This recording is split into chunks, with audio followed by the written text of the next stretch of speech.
ba, Ate Cha, ano bang memories mo nung naka-ready din ako, may exhibit din ako para sa'yo. Oh, talaga? Sige nga. Ilakasan ko yung brightness. Sige. Ayan. O, diba? Parang kinulam yung picture. Hindi ko alam bakit ganyan. Kita ba? Ano to? Kumain ka ba chocolate nito? So ito, meron nasa yata. Nasa 3 to 5 years old siguro. Tapos, ito natatandaan ko, nakaupo kami sa step sa pinto. Tapos kumakain ako ng sorbetes. Akala ko yun yung naipit ka, kaya ganyan yung expression. Sa pinto. Tapos, Parang ganun yung expression. Hindi ko na alam kung naipit din ako ng time na to. Pero, di ako sure ha. Pero yan yon. And kami naman, nung bata ko, baliktad naman kuya.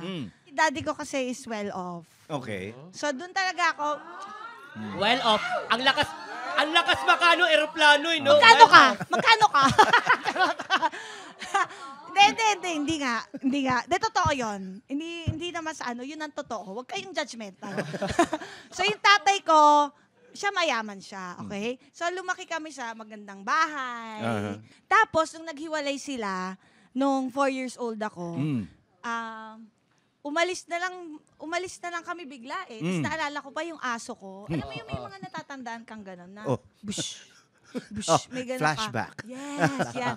Na yung aso mo, si Snoopy, tumatakbo, nasa likod ka ng taxi, nakagano'n. So umiiyak ka kasi iniwan yung aso mo. So yun, as in bahay na may garahe na bongga na. Tapos nung lumipat kami sa Pasay, syempre kakaiba kasi dikit-dikit yung bahay. Doon mo palang naranasan maging informal settler. Oo. Kung saan yung living room, saan yung kitchen, di ba may space dyan sa gitna. Diyan maglalatag lang kami ng photo, ng kutsyon. Sa sobrang dami namin, maliit lang yung aircon, katabi ko pa yung electric fan. Minsan nagigising ako. Sa electric fan. So doon ko lang siya naranasan. Tapos iba na yung laro. Dati, Chinese garter lang. Ito, may batuhan ng paso. Ilang casual pa yun. Yung mga sumpit, ganyan. Kaya pala. Magsisimula sa basang papel. Tapos nung malalaki na kami, high school na kami, totoong may karayom na. Parang, ganun pala. Normal wala. Napatipan na naman ako ng kaibigan ko. So yun. So nakakaranas ako sa Pasay and then nung nag-artista ako, I think going a year before, after Starstruck, dahil tinatanggap ko lahat ng guesting ng racket. Kagaya nalipat nito? ko na din. Oo!